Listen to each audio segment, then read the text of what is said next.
నమస్తే, welcome to Aadya media. నేను మీ స్వర్ణ. ప్రస్తుతం మనతో పాటు ఉన్నారు సినీ క్రిటిక్ విజ్ఞాన్ గారు. హలో విజ్ఞాన్ గారు. విజ్ఞాన్ గారు, హరీష్ శంకర్ గారు నెక్స్ట్ మూవీ పైన అందరికీ ఒక క్యూరియాసిటీ ఉంది. అంటే చాలా కొంచెం గ్యాప్ తర్వాత వస్తున్నారని అనుకోవాలి.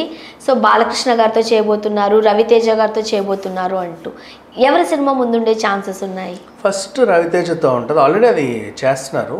తర్వాత బాలయ్యది కొంచెం లేట్గా రిలీజ్ అవుతుంది. మంచి మూవీస్ ఎంచుకున్నాడు. అంటే ఈయన ఉస్తాద్ భగత్ సింగ్ చేద్దాం అనుకున్నాడు. అంతకుముందు క్రిష్ ఏమో హరిహర వీరమలు చేద్దాం అనుకున్నాడు. కంటిన్యూ మళ్ళీ త్రివిక్రమ్తో కూడా ఒక ప్రాజెక్ట్ ఉంది అయింది, అండ్ సుజిత్తో ఓజీ ఉంది. అన్నీ మొదలుపెట్టి అందరూ క్లాపులు కొట్టేశారు, ముహూర్తాలు పెట్టేశారు, రిలీజ్ డేట్లు కూడా అనౌన్స్ చేసుకున్నారు చాలా వరకు. ఇట్లా చేసినప్పుడేమో రెడ్డి గారు రావట్లా. ఎవరా రెడ్డి గారు అంటే చెప్తున్నా, ఇంటర్వ్యూ ఒక సామెత ఉంటుంది కదా, రెడ్డి గారు వచ్చారని చెప్పి మళ్ళీ మొదలు పెట్టండి అని. Right right. ఇక్కడేమో రావట్లా, పెద్ద రావట్లా, మన పవన్ కళ్యాణ్ గారు రావట్లా. అడిగితేనేమో అటు ఒకసారేమో అంటే వచ్చినా కూడా ఆ రోజు వీళ్ళకి ఉపయోగపడట్లా. రీజన్ అంత ముందు రోజు మొత్తం ఎండలంతా తిరిగేస్తే నెక్స్ట్ డే వస్తున్నాడు. ఆయన మళ్ళీ మేక్ ఓవర్ చేయడానికి సగం డేట్ అయిపోతుంది. ఆయనకేమో రోజుకు 2 కోట్లు, సినిమాకి 20 నుంచి 30 రోజుల వరకు కంటే ఎక్కువ డేట్స్ ఇవ్వడు. ఎక్కువ ఉంది అంటే మళ్ళీ మేనేజ్ చేసుకోవాలి, మళ్ళీ అందరు ఆర్టిస్ట్లో పెట్టుకోవాలి. యాక్చువల్గా అందరూ సినిమాకి 1-2 కోట్లు తీసుకుంటుంటే పవన్ కళ్యాణ్ గారు రోజుకు 2 కోట్లు డిమాండ్ చేస్తున్నారని అయితే న్యూస్ చక్కర్లు పడుతుంది. ఆయనకి ఇవ్వచ్చు, తప్పలేదు. అంటే ఇట్స్ ఓకే, ఆయనకుంది స్టార్డమ్ ఉంది, పెద్ద హీరో పేరు ఉంది, అన్నీ ఉన్నాయి, ఓకే ఇవ్వచ్చు. రెమ్యునరేషన్ని మనం అడ్డుపడద్దు, ఎందుకంటే ఎవరైనా ప్రమోషన్ కోసమే కోరుకుంటారు కదా. ఎవరైనా అంతే కదా. ఇప్పుడు ఒక 5 కోట్లు వచ్చేవాడు నెక్స్ట్కి 7 కోట్లు తీసుకోవాలనుకుంటారే తప్ప అంతటితో ఆగిపోవాలనుకోరు, తక్కువ తీసుకోవాలనుకోరు. ఎవరైనా అంతే. ప్రపంచం చిన్న వాచ్మ్యాన్ నుంచి కూలీ వాళ్ళకు కూడా అక్కడ 500 ఇస్తున్నారు సార్, మీరు 600 ఇస్తే చేస్తా అంటారు. అంతే, ఎక్కడైనా అంతే. సో ఆ remuneration let him take, problem ఏం లేదు. కాకపోతే డేట్లన్నీ ఇవ్వాలి కదా. నువ్వు ఇస్తున్నావు డేట్లు అంటే నువ్వు మంచి మేనేజ్ చేస్తున్నావు, ఇటు రాజకీయం ఇటు ఇది. కానీ ఇది గ్లామర్ ప్రపంచం, అక్కడ నువ్వు కనిపిస్తే చాలా. అది గ్లామర్ ప్రపంచం కాదు. అంటే నువ్వు ఊరికి అర్థం చూసుకుంటూ స్పీచ్ ఇవ్వాల్సిన అవసరం లేదు కదా. అది వేరు. ఇక్కడ ఇంకా చెప్పాలంటే రోజా కూడా తిరుగుతుంది కదా ఎండనక వాననక. మళ్ళీ నెక్స్ట్ డే జబర్దస్త్కి వస్తుంది. ఆ నైట్ ఏం చేయాలో వాళ్ళు మేక్ ఓవర్ చేసుకొని మళ్ళీ ఆ ట్యాన్ రిమూవ్ చేసుకొని కొంచెం సెట్ చేసుకొని కాస్త అట్లా చేసుకుంటే మళ్ళీ షూటింగ్లు చేస్తున్నారు, మళ్ళీ చేసుకుంటున్నారు, చాలామంది చేస్తున్నారు. ఆ మధ్యకాలం అలీ గారు కూడా అటు సినిమాలు చేశాను, ప్రొడక్షన్ కూడా చేశారు. అందరూ బాగుండాలి, అందులోనే ఉండాలి సినిమా ప్రొడ్యూస్ చేస్తూ యాక్ట్ చేస్తూ మళ్ళీ అలీతో సరదాగా ఇంటర్వ్యూ చేస్తూ మళ్ళీ రాజకీయాల్లో కూడా తిరిగారు. అంటే బ్యాలెన్సింగ్ అనేది ఉంటుంది. కాకపోతే ఇక్కడ దీనికి కూడా విమర్శలు ఏమొస్తాయంటే, రోజా అంటే ఒక పార్టీలో ఒక ఇది, ఈయన మొత్తం పార్టీకే నాయకుడు కాబట్టి ఆ మాత్రం ఉండదా అంటారు. కానీ ఏమాత్రం. సో ఈ రీజన్స్ వల్ల హరీష్ శంకర్ గారు ఇటు రవితేజ గారు లేకపోతే బాలయ్య గారి వైపు చూస్తున్నారు అంటారా మీరు? చూస్తున్నారు అంటే ఇన్ సెన్స్ ఆయన నెక్స్ట్ సినిమాలు ఉన్నాయి వీళ్ళతో, ఇప్పుడే స్టార్ట్ చేయాల్సిన అవసరం ఏంటి? అంటే వీళ్ళకు ఎంతసేపు ఎదురు చూస్తారు మా ఎవరైనా. నువ్వేమో మొత్తం దేశంలో డైరెక్టర్లు అందరికీ డేట్లు ఇచ్చేసి క్లాపులు కొట్టేసి ముహూర్తాలు పెట్టేసి కూర్చుంటావు. అందరి దగ్గర సూట్ కేసులు తీసుకొని రమ్మంటే రావు.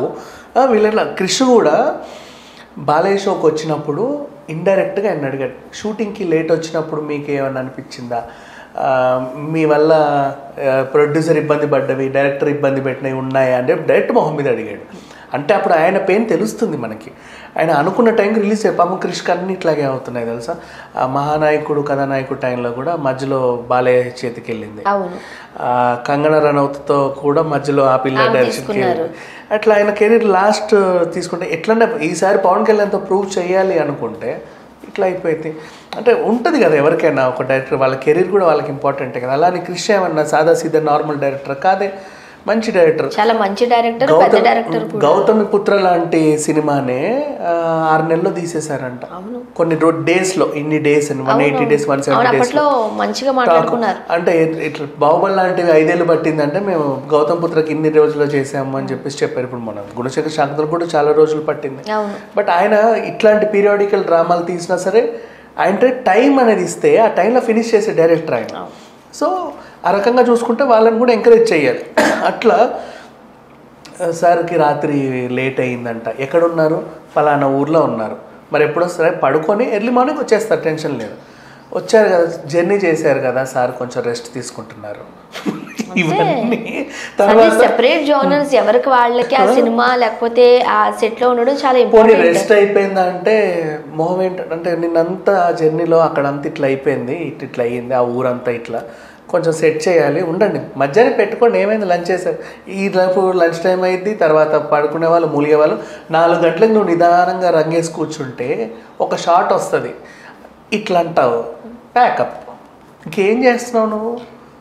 ఎన్టీఆర్ రామ్ చరణ్ లాంటి వాళ్ళు అయితే రాత్రి పగలు కష్టపడట్లా. ఇప్పుడు ఎన్టీఆర్ రామోజీ ఫిలిం సిటీలో డే అండ్ నైట్ షూట్ చేస్తున్నారు. వాళ్ళకి ఉన్నాయి రాజకీయ బ్యాక్గ్రౌండ్, బాలకృష్ణ చేయట్లా. టైంకి సినిమా కంప్లీట్ చేసి రిలీజ్ చేస్తున్నారుగా వీర సినిమా, పెద్ద పెద్ద సినిమాలు. మళ్ళీ ఇంకో పక్క హిందూపూర్ వెళ్తున్నాడు, అటు వెళ్తున్నాడు, బసవతారకంకి వెళ్ళి చూసుకుంటున్నాడు. ఆ హాస్పిటల్ మెయింటెనెన్స్, బిజినెస్ మెయింటెనెన్స్లో ఇటు రాజకీయము ఇటు సినిమాలు. అంటే పర్టికులర్ ప్రణాళిక అనేది ఉంటే అందరూ మెయింటైన్ చేస్తారు. సో ఇక్కడ ఈయనకి పర్టికులర్ ప్రణాళిక మెయింటైన్ చేసే షెడ్యూల్ లేదు.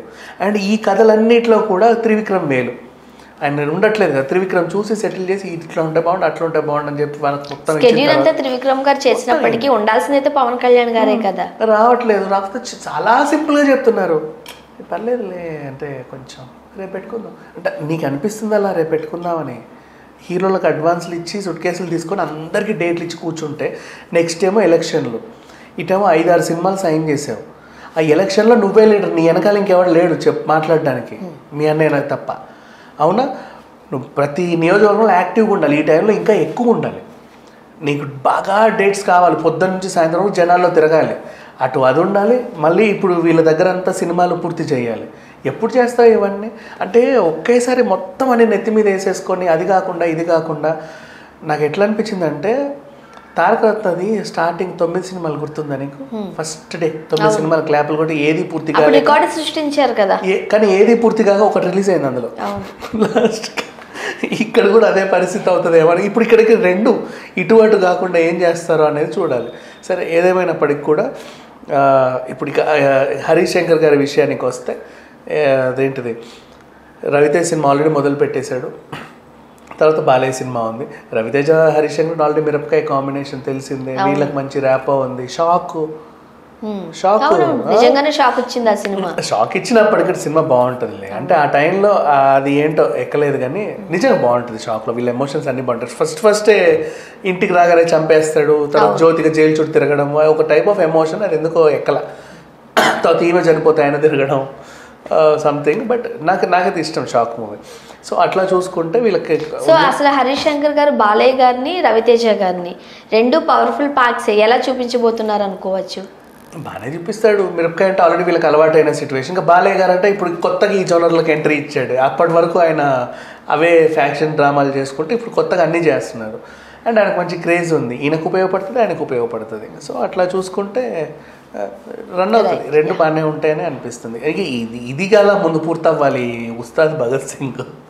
ఇది అవ్వకుండా నాకు తెలిసి ఆ 2 రిలీజ్ అయినా ఆశ్చర్యం లేదనిపిస్తుంది. చూడాలి మరి. Thank you so much.